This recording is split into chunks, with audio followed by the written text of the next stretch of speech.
Oi, Thaís, seja muito bem-vinda. Oi, obrigada, boa noite. Boa noite.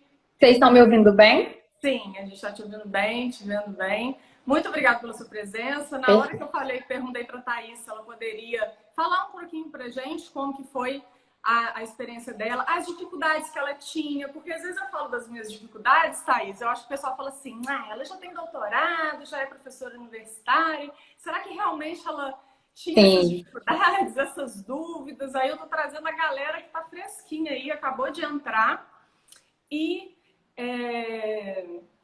eu queria, Thaís, que você contasse um pouco para o pessoal sobre quais foram as suas dificuldades quando você decidiu ingressar no doutorado, né? Quais eram as suas inseguranças na época? O que você passou? Você estava finalizando o mestrado? uhum. Então tá bom. Boa noite para todos. Primeiro, eu gostaria de agradecer você, Karine, por esse convite, de estar aqui contando um pouquinho da minha experiência como estudante de pós-graduação. Eu conheci a Karine, eu além da revisão, no final do ano passado. Eu estava concluindo meu mestrado em Sociologia Política na UENF, mas eu sonhava demais em ingressar no doutorado. Não queria fazer pausa, esperar para o ano seguinte, eu queria naquele momento terminar o mestrado e ser aprovada no doutorado. Essa era a minha meta. Só que apesar dos sonhos, nem sempre a gente consegue realizar no tempo adequado, nem sempre os caminhos são tão fáceis quanto a gente imaginava que seriam, né? Aí no final do ano passado eu tentei o processo seletivo para políticas sociais, que é um programa de pós-graduação também da UENF, só que eu escrevi o pré-projeto sozinha, com todas as inseguranças, sem saber se eu estava no caminho certo, apesar de ser uma mestranda e estar em fase de conclusão da dissertação. Eu não conseguia perceber se o meu pré-projeto ia ser atraente para aquele programa de pós-graduação. Se eu estava de fato propondo uma coisa original, inédita, que geralmente é o que se exige para um doutorado. Na hora de definir os meus objetivos, eu tive muita dificuldade. Eu não sabia se eu estava realmente no caminho certo, se a banca ia entender. Na hora de construir a metodologia, então, eu queria chorar. Falava, gente, aqui eu uso entrevista, eu uso questionário, o que eu faço? Para dar conta desses objetivos e também para responder a hipótese, porque eu tinha uma hipótese. E em nenhum momento eu tinha clareza. Será que essa questão problema está evidente? Para mim estava. Mas eu não sabia se a banca ia considerar evidente. E aí veio o resultado. Eu fiquei, eu acho que uma semana naquela ansiedade, sem dormir direito, acessando o site todos os dias para ver a nota do pré-projeto, que era o que estava me interessando. Porque eu tinha certeza que o currículo estava bom. O meu calcanhar de Aquiles era o pré-projeto. Era a E aí segunda saiu o etapa. resultado. Exatamente. Saiu o resultado e eu tinha sido reprovada. E aí, naquela hora, eu já queria chorar. A primeira atitude foi querer chorar. Mas aí eu fui olhar a nota que eu tinha tirado no pré-projeto. 3,2. Pensei, meu Deus, eu me dediquei semanas nesse pré-projeto. Como assim eu tirei 3,2? E aí deu aquela desanimada. Falei, ai, acho que eu vou desistir de tentar o doutorado agora, vou deixar pra lá, terminar o mestrado. Quando eu tiver mais calma, mais descansada, eu tento isso. Mas aí, conversando com alguns colegas da UENF, que também estavam terminando a dissertação, eles me indicaram além da revisão. Me indicaram a Karine, que eu falei que tinha tirado uma nota muito baixa no pré-projeto, não sabia o que fazer. Na verdade, toda vez que eu pensava em abrir aquele arquivo que tinha sido reprovado, eu já travava. Já não conseguia ler para perceber o que precisava ser melhorado.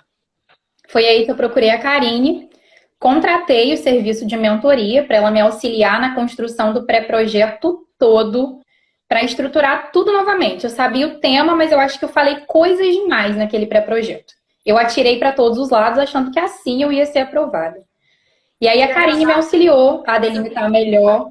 Pode falar. você trouxe alguns termos, expressões, pensando assim, Sim, sim. esse aqui eu vou agradar tal professor, esse aqui o outro, né? Na dúvida, deixa eu Exatamente. colocar. É comum. Não, exatamente. Até porque uma das dicas que a gente recebe, né, Karine, quando a gente quer ingressar num processo seletivo, é assim, ó, procura saber quem vai estar na banca. Cita Uhum. fulano, cita ciclano. Só que nem sempre aquilo cabe na sua pesquisa. Então, forçar a barra não ajuda. E foi o que eu tinha feito para tentar ingressar no programa de políticas sociais. Eu queria um doutorado, fosse ele qual fosse, na UENF, que era a minha realidade, já que eu moro em Campos. E aí, quando eu contratei o serviço da mentoria, as coisas foram ficando muito mais claras para mim. Eu estava sempre começando por um lugar que não era para começar. Primeiro, que eu queria fechar a introdução já no primeiro momento. Eu já queria um título fixo. Isso não acontece. E E aí eu eu já falava dedicava pouca logo, atenção para a minha questão problema. e eu já falava logo, não, esquece. Depois você vê isso. Agora não. Sim, Vamos para o seu problema, vamos para o seu objetivo. E aí, deu certo? sim. Sim, deu super certo. Porque eu consegui aprimorar aquele pré-projeto. Na verdade, quando eu olho a primeira versão do pré-projeto e eu olho a versão final que eu enviei para o programa de Sociologia Política, eu percebo o amadurecimento intelectual. E assim, um amadurecimento muito rápido, né? Porque a gente tinha menos de um mês para construir o pré-projeto. O edital já tinha saído. E era de fato o programa de pós-graduação que eu queria. Eu já tinha feito mestrado em Sociologia e queria também o doutorado. E aí eu consegui ser aprovada em 2 programas da UENF.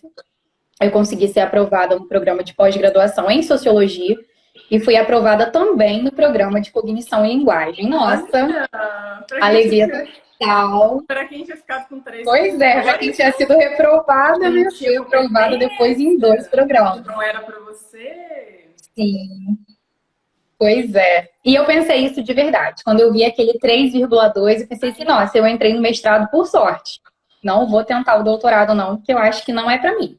Não vou conseguir propor nada inédito, nada original.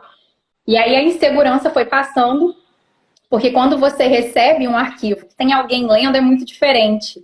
É um acalento. Alguém leu e te disse, ó, não segue esse caminho, ó, tira esse termo, acrescenta tal coisa. Isso faz muita falta. Porque enquanto estudante de pós-graduação, apesar de dizerem assim, ah, fulano tem experiência, existe sempre uma insegurança. A gente nunca sabe quando está no caminho certo. E o Além da Revisão me ajudou a encontrar o caminho. Quando eu fui aprovada em 2 programas de pós-graduação, eu pude escolher. Eu achei que eu não ia passar em nenhum. E aí eu pude escolher. Eu queria sociologia política, hoje eu estou na sociologia política. E assim, os frutos do Além da Revisão. Eu já sei por onde começar quando eu vou construir o meu pré-projeto. Inclusive, eu vou defender agora em março, porque faz um ano de doutorado. Então, ajudou demais a mudar o meu olhar, o meu paradigma. Então, você que quer aí um programa de pós-graduação, tá inseguro, tá trabalhando demais. Eu passei por tudo isso, gente. Trabalhava o dia todo e queria um programa de pós-graduação, virei noite mesmo. Abri mão da minha vida pessoal, abri mão de viagens maravilhosas que já estavam programadas. Eu viajei, mas eu fiquei dentro de casa com o computador. Então, eu abri mão daquele momento ali, porque eu queria mesmo colher os frutos e eu colhi. Então, você que precisa de ajuda, procura um colega que é mais experiente. Quem tem boca vai a Roma. Verdade. Procura um professor, pesquisador que esteja mais próximo de você e vai à luta. Ficar em casa, como eu fiquei, chorando porque não tinha sido aprovado, não ia me ajudar. Verdade. Então, eu tive que ir à luta e desejo o mesmo para vocês.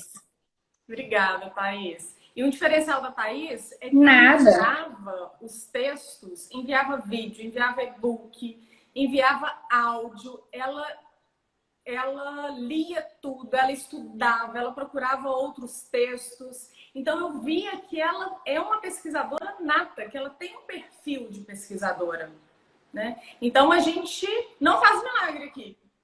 A gente orienta. O aluno vem com a ideia e a gente vai orientando. Será que não seria por esse lado, por esse? Você poderia colocar esse conceito, o outro?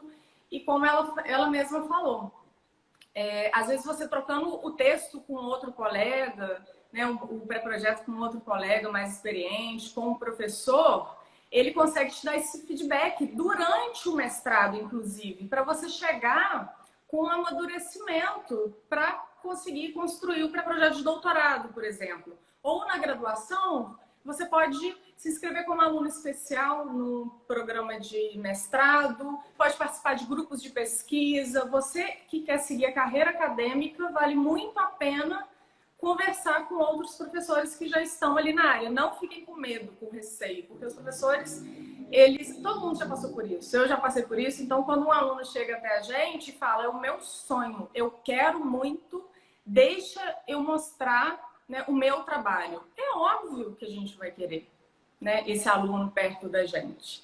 Então, parabéns. Eu estou sempre, né, por todas as conquistas da Thaís. Obrigada, Karine. Inclusive, já está até organizando o Congresso Internacional. Né? Está colhendo muitos eu me doei frutos. mesmo. Está colhendo muitos frutos. Parabéns, Sim. sucesso para você. Muito obrigada. Obrigada, Karine. Tudo de bom.